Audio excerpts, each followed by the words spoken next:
like, wow, it's a really easy way to make money because, I was in college. And jacking off a lot at that point? Yes. And it's an excellent way to, to make money while you're studying, not have to go to work every day. So I never really had the intention of becoming a star until later. A few days after my 21st birthday, I went to Portland and did a photo shoot that ended up in Playgirl. And I never really considered myself that kind of material before. Right. But, once that happened, then I said, well, maybe I can make some money with this. And so I kind of started with my career.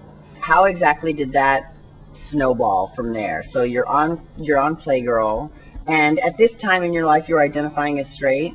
Yes. Okay, so... Bi-curious. Maybe. Bi-curious, okay. So when did you start doing the boy scenes? The first hardcore scene was actually a few months later in Las Vegas for After Nils, Extreme Productions. They flew me in for a week, paid me a set fee, and I would, work for him in any scene. And that was actually the first time I ever bottomed. It was in a film. Take It Like a Man. Yeah. Yes. Yeah, that was an interesting experience. One might say a life-changing experience that I enjoyed. It hurt like hell, but it was, again, easy money. Now, you are slightly hearing impaired. Did you wear a hearing aid? And when you decided to go into porn, was that ever an issue with anyone ever? It was only an issue with my first shoot with Buckshot. And it was only an issue for about 15 minutes.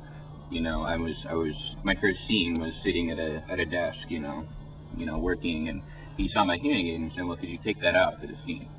And I said, well, sure, So I took it out, we redid the scene, and he came up to me later and said, I thought that people would be turned off by it, but, I spoke to people and they don't seem to mind, and so I'd like you to leave it on for the rest of the time.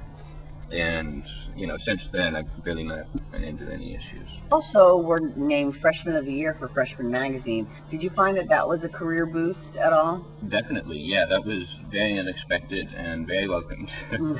Yeah, when I was doing some shoots for Chaos Man, he mentioned me, hey, a freshman called me. They said they wanted a picture set. And I was like, oh, cool. How did you make the leap from online work, because most of your work at that point was all online for amateur studios or boutique studios, especially in the twink genre? How did that go from that to working for big studios? Because now, at this point now, you've worked for a lot of big DVD studios.